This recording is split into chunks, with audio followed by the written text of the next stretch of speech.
want the straits open, and we want them to get it ended because it's a crazy thing. They're a little bit crazy, and that's no good. Can't have it. They cannot have a nuclear weapon.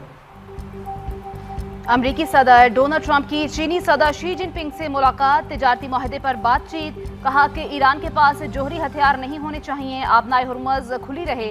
چینی صدر کے ساتھ بات چیت مثبت اور تعمیری رہی، ہم نے بہت سے مسائل کا حل نکال لیا ہے جو کوئی نہیں کر سکتا تھا، اگر ایران کے معاملے پر کوئی مدد کر سکتے ہیں تو وہ تیار ہیں۔ امریکی صدر دورہ چین مکمل کر کے واپس روانہ۔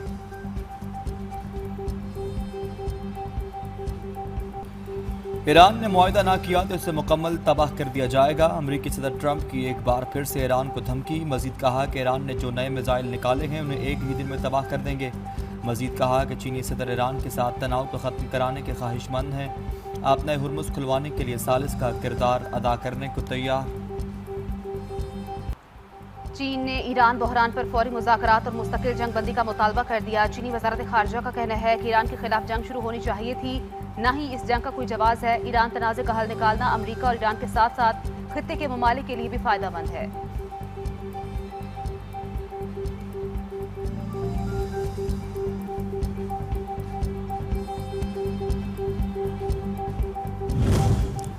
وزیر اعظم شہباز شریف سے چین کے اعلیٰ سطحی تجارتی وفد کی ملاقات، پاکستان میں ڈیجیٹل اکانومی ہیڈ کوارٹر قائم کرنے کا اعلان۔ آئی بی آئی کا منصوبہ ڈیجیٹل معیشت، سرمایہ کاری کے فروغ اور صنعتی اشتراک میں اہم کردار ادا کرے گا۔ وزیر اعظم نے پاکستان اور چین کے درمیان بڑھتے ہوئے معاشی تجارتی تعاون کو خوشائند قرار دیا۔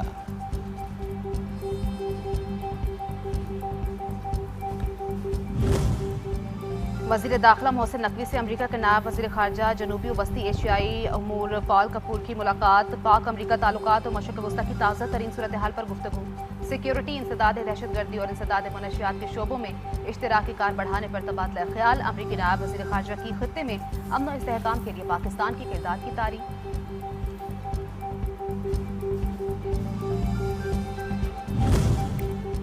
Chairman Peoples Party Bilawal Bhutto Zardari آج ایک روزہ دورے پر کوئٹہ پہنچیں گے، مختلف ترقیاتی منصوبوں کا افتتاح بھی کریں گے۔ وزیر اعلیٰ بلوچستان اور دیگر اہم شخصیات سے ملاقاتیں بھی متوقع، صوبے کی ترقی اور عوامی فلاح و بہبود کے منصوبوں کا جائزہ لیں گے۔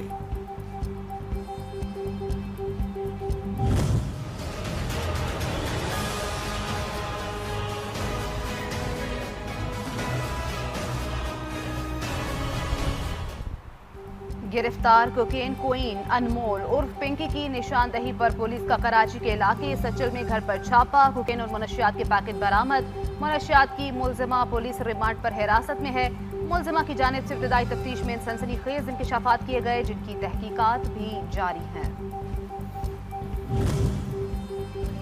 ایران کے مسئلے کا کوئی فوجی حل نہیں، ایران وطن کے دفاع کے لیے لڑنے کو تیار ہے لیکن سفارتکاری کے تحفظ اور فروغ کے لیے بھی آمادہ ہے۔ ایران کے وزیر خارجہ عباس عراقچی نے کہا کہ ایران کے نقطہ نظر سے آبنائے ہرمز تمام تجارتی جہازوں کے لیے کھلی ہے، جہازوں کو ایرانی بحری افواج کے ساتھ تعاون کرنا ہوگا۔ ایرانی قوم امن پسند ہے، جنگ نہیں چاہتی۔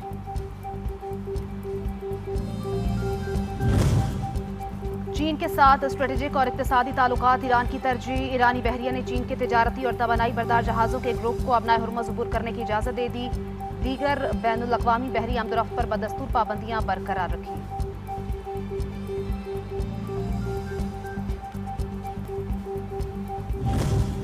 امریکی ایوان نمائندگان میں ریپبلکن اراکین نے ایران جنگ کے ختم کرنے سے متعلق ڈیموکریٹس کی کوشش ناکام بنا دی، قرارداد کے حق میں 212 اور مخالفت میں بھی 212 ووٹ پڑے۔ 3 ریپبلکن اراکین نے قرارداد کی حمایت کی جبکہ ایک ڈیموکریٹ نے مخالفت کی، جس کی وجہ سے قرارداد کے حق اور مخالفت میں ڈالے گئے ووٹ برابر ہو گئے۔ ایوان میں یہ تیسرا موقع تھا کہ ایران جنگ ختم کرنے کی قرارداد مسترد کی گئی۔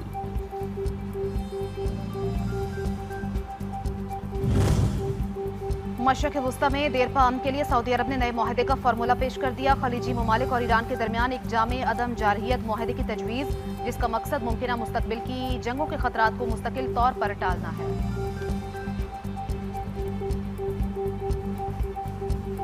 ایران کا 90% دفاعی ڈھانچہ تباہ کر دیا، بڑے حملے کی صلاحیت بھی نہیں رہی، چیف امریکی سینٹرل کمانڈ کا دعویٰ۔